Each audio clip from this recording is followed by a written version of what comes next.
What's going on YouTube? That's Teezy here, bringing you guys another video. Just like to share with you a new upgrade that I have for my gray frame Glock 19. Picked up an Agency Arms trigger. So far so good. I'm really impressed with it. And I'd just like to share my initial thoughts with you guys. First, let me make a disclaimer. I'm going to go back to the last video where I talked about the S3F barrel. There was a few comments made, and I made the comment in the video that at 25 yards, my groupings tightened up from about a 4.5-inch grouping to about a 2.5-inch to 2-inch grouping. There was a comment made that the barrel does not make you a better shooter. It's all mental, and of course I get that. And I wasn't. I never said that in a video. I never said that by putting the barrel in the gun, it makes me a better shooter. What I did state was that by using the S3F barrel, I noticed that my groupings had tightened up from about the 4.5-inch mark to about the 2.5-inch mark. That doesn't mean that makes me a better shooter. That just means my accuracy improved.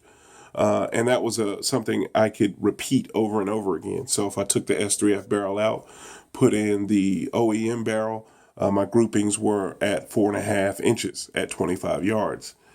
Flip side, once again, putting in the S3F barrel, again, it cleaned up to about 2.5 inches. So it was something that was repeatable. Didn't necessarily make me a better shooter, but I did notice that my accuracy had cleaned up. So I'll just leave that there. But with the Agency Arms trigger, dropping it in, first thing I noticed was that there was not as much take up on the trigger as it was with the factory OEM trigger. Also, using the Agency Arms trigger and the flat facing shoe that they have made for a very comfortable trigger pull. There's not that just little thin slither. You can actually get more finger on the gun and make sure that the trigger is coming straight back when you pull it. Also, noticed a crisp, clean reset, which is something that if you're used to Glocks and shooting them, you're also very used to that very pronounced reset that they have. So you still keep that. You're just basically dropping in a Gen 3 trigger system into a Gen 4. It's been polished by Agency Arms. And I purchased this. It was used, so I actually took it home. I polished it up again myself, dropped it in, cleaned up some areas, and smoothed it out even more. So this trigger pull right now is right at about 4.5 pounds, and that's even with the 3.5 connector.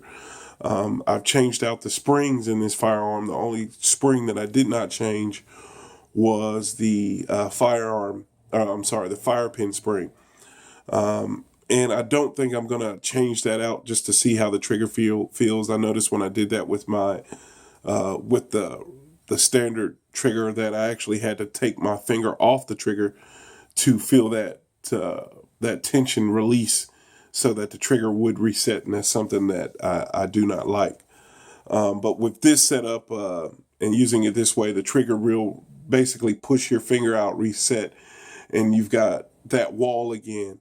So initially on the first shot, let's say you're loading the pistol, you rack the slide, and you're about to take that first shot, you are going to have some take up on the trigger. Not a whole lot, but you're going to have that initial take up. You'll hit that wall, the trigger will break, and the gun will go off.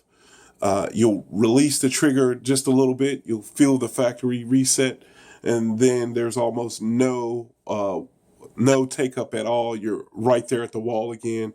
The trigger will break again, so you get a nice clean reset follow-up shot. I'm very impressed with it right now. Is it the greatest trigger on the market? No, because there are some hand-fit triggers out there where you can have your gun sent off. But this drop-in trigger is definitely worth the money. It retails for $150 from most dealers, and you will be satisfied with this trigger. If you have any questions or comments, guys, feel free to leave them below. Thanks for watching. Peace.